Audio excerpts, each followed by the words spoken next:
Hey there everybody, this is the Son of the Morning, and I'm here to bring you another Ye Olde Comic-Con Modern Comic review.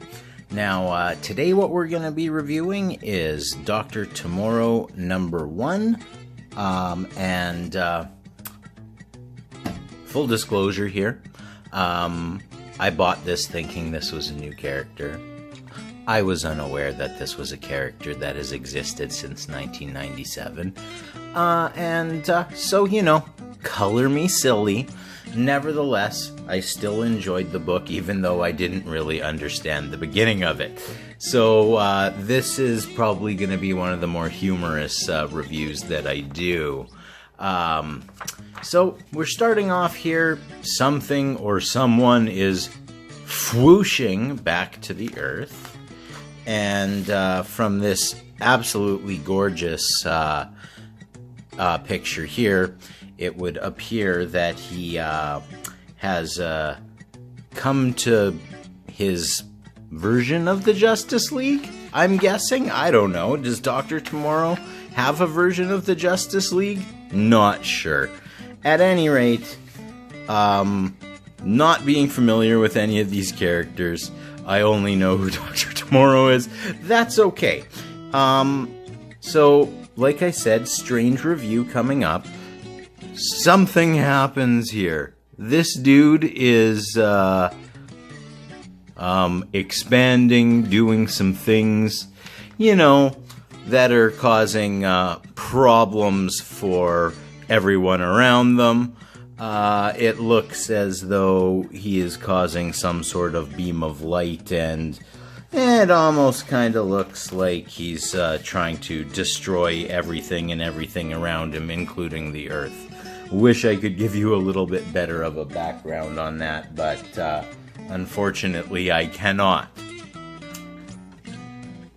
Now, sorry, we'll flip the page here. This is where things get a little bit more easily digestible. We got two characters here. We got a guy and a girl. They are friends. They are baseball players. They both seem to be good baseball players. He seems to be a good home run hitter, but she seems to be the real star player. So they're practicing and they're talking about different things. Nothing serious. Just talking about they're studying for a science class. She's testing him, seeing if he's going to get the answers right. And he really doesn't seem to get the answers right.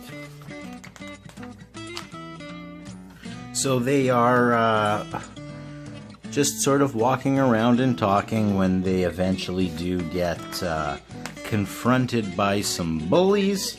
Now, of course, she comes here to... she's the one who rescues him. Absolutely nothing wrong with that. He doesn't seem to have a whole lot of confidence in himself other than his ability to hit home runs. Now, from what I gather from reading this, his mother died at a young age, and since then he's had a strained relationship with his father, and the only thing that takes his mind off stuff is smashing home runs. So, they're just chilling, and then Dr. Tomorrow shows up, and I really like this illustration here, and like I also like the reaction here where she says dude, and yes, I am smoking while I'm doing this review. It's been a long day. I've reviewed a lot of comics. You gotta give me something. So at any rate, this guy that is causing all of this turmoil is, you know, doing his thing. But this is where it becomes important, and this is what actually interests me. Dr. Tomorrow finds them here, and he lets him know that he needs him to help him solve a crime, or, you know, take down the bad guy, be a superhero, all that sort of stuff. He tells him that he's going to be an astrophysicist. He tells him that he's going to be a scientist, which he can't believe. Of course, his friend is super excited, and she exclaims, yes. Now, what interests me about this is that Dr. Tomorrow and this kid are apparently the same person. Dr. Tomorrow comes from a different universe. Gotta say, I'm a big fan of multiverses. And I think they make things interesting. So, he goes along with him to try to start this, stop the crime. And then there's this interesting scene here, I'll just read it to you, where the guy says to Neela, he said, "Neela, it's one of your time crime red alerts." And she's like, "Uh-oh," runs over to the computer. And she says, "My Guardian of Forever protocol was detected a likely temporal disruption. Future history indicates that Bartholomew Simmons, age 15, Berkeley, California, acquires a negative mass power suit on this date and at this time." Now, this guy says catastrophic collapse because she mentions that this could cause a universal vacuum decay, which leaves me wondering if this is the new Dr. Tomorrow that is causing this problem. So it is intriguing to me to find out what is going to happen next here.